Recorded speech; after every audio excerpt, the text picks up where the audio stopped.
नमस्कार नमस्कार पंडित महाराज जी, कहिए आपका यहाँ कैसे आना हुआ? सुना है कि आप इस्लाम धर्म के एक बड़े शास्त्री और बुद्धिमान मौलवी है। मैं आपसे मुनाजरा करने की गर्ज से उपस्थित हुआ हूँ।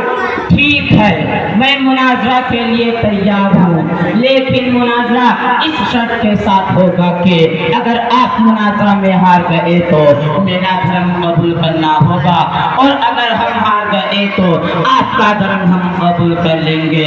और इसमें एक तीसरा आदमी बहसियत जज के होगा, जिसका मसला हम दोनों आदमी को मानना लाजिम होगा। मौलवी साहब, आपकी ये शर्त मंजूर है। चलिए जज के पास।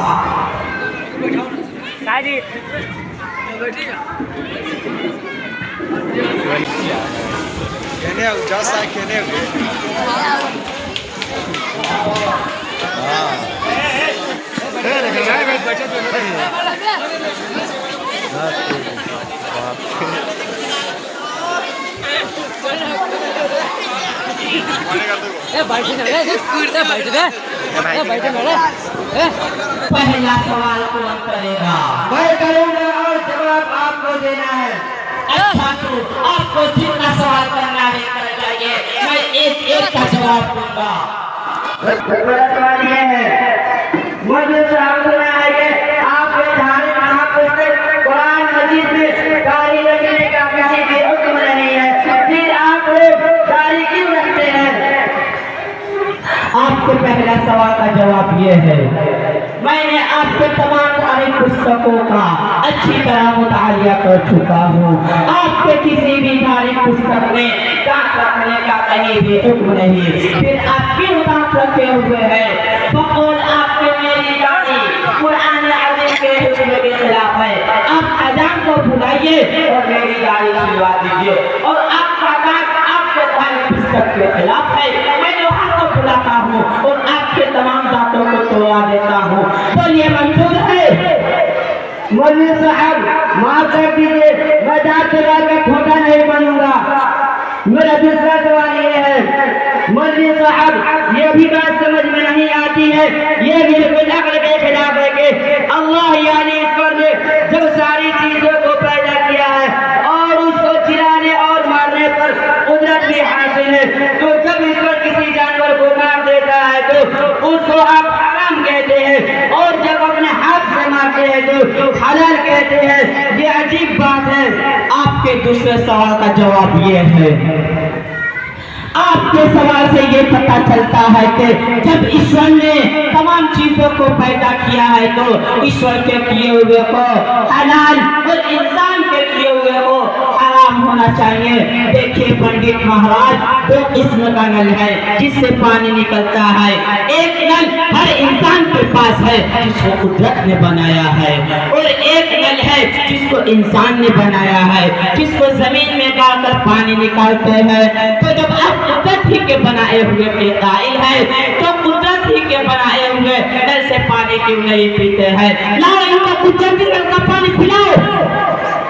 शिवा कीजिए मौलवी साहब, आपने तो मुझे अपने जवाब से लाजवाब कर दिया।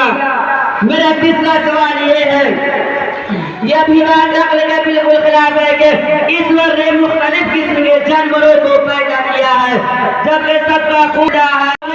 गाय के गोश्त को हलाल और सुअर यानी खंजीर के गोश्त को हराम कहते हैं, ऐसा क्यों?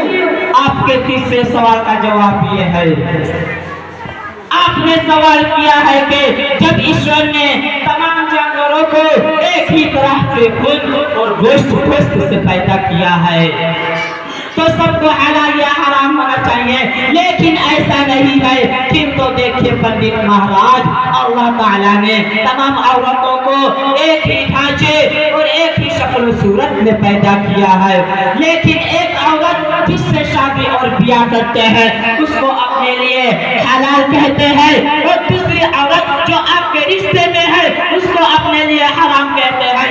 ऐसा क्यों?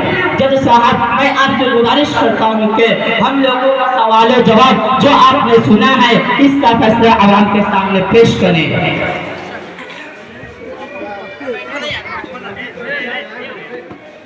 इस मुनाजरे में जानी बैन के सवाल जवाब को इंतहाई संजीदगी के साथ सुनने के बाद ये फैसला आवाम के सामने पेश करता हूँ कि पंडित महाराज को बुरी तरह शिकस्त पाश हुई है। लिहाजा पंडित महाराज इस्लाम का कलमा पढ़कर इस्लाम में दाखिल हो जाए। मौलाना साहब आप इनको कलमा पढ़ा दीजिए। पंडित जी कलमा पढ़िए। ला इलाहा इल्लल्लाह, ला इलाहा इल्लल्लाह, ला इलाहा इल्लल्लाह। ला इलाहा इल्लल्लाह। पंडित जी गलत हो रहा है, ऐसे पढ़िए। ला इलाहा इल्लल्लाह, ला इलाहा इल्लल्लाह।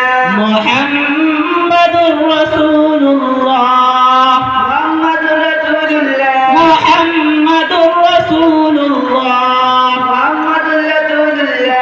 पंडित जी फिर से गलत हो रहा है, ऐसे पढ़िए। मुहम्मदुर रसूलुल्लाह। मुहम्मदुर रसूलुल्लाह। चलिए चलते हैं।